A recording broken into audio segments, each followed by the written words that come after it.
Question number 21, इसमें क्या दिया हुआ है?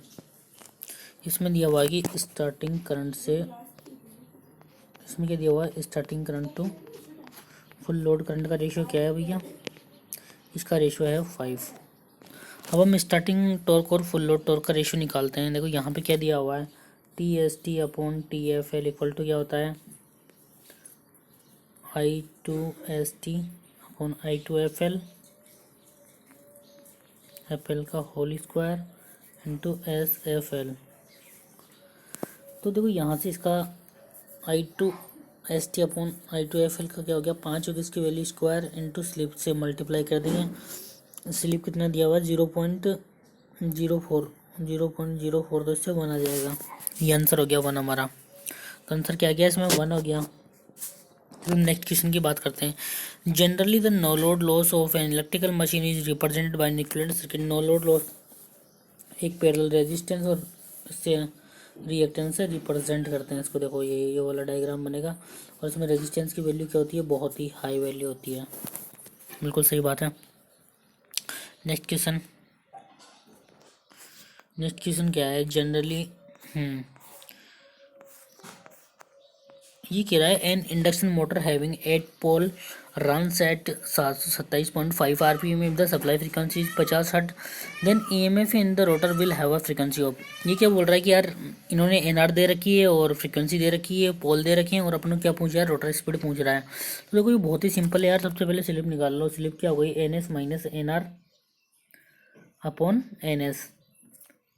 अब एनआर दी हुई है अपन को, अब एनआर दी हुई है अपन को, तो अपन को क्या निकालना है, एनएस। एनएस इक्वल टू क्या हो गया, 120 एफ अपॉन पी।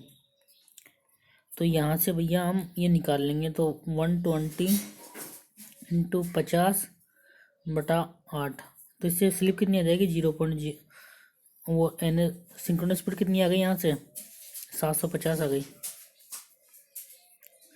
750 आ गई ना। तो इसके बाद देखो स्लिप कितनी हो गई, 750 N S minus N R. N R कितनी हो गई, 727.5 अपॉन 750। तो यहाँ से स्लिप आ जाएगी 0.03। ये आ गई स्लिप, 0.03 स्लिप आ गई। अब इसके बाद अपन को क्या निकालना है, रोटर फ्रीक्वेंसी निकालना है। रोटर फ्रीक्वेंसी इक्वल टू क्या होता है, slip into the stator frequency. Slip कितनी आ गई, 0.03, और स्टेटर फ्रीक्वेंसी कितनी है, 50 हर्ट्ज। तो यहाँ से कितना आ जाएगा, 1.5 हर्ट्ज। तो यहाँ तक सही है। Next question, the crawling in induction motor is caused by harmonic developed in motor. Harmonic developed in motor. The rotor slot are slightly skewed in this call cage induction motor reduce the magnetic hump locking tendency. बिल्कुल सही बात है भैया।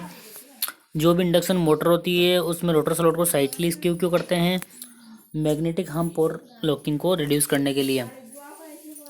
Next question, the injected EMF in rotor of induction motor must have.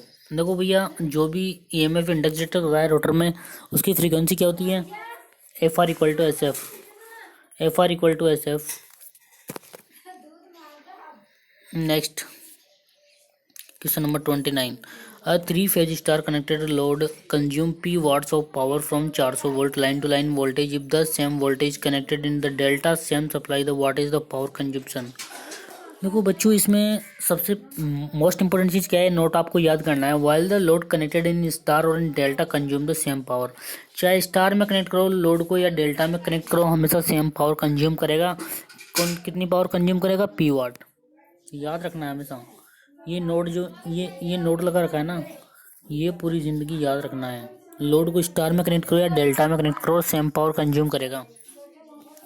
Question number 30, a smaller air gap in a polyphase in. बस यहाँ तक 20 तक होते हैं, हम आगे करेंगे।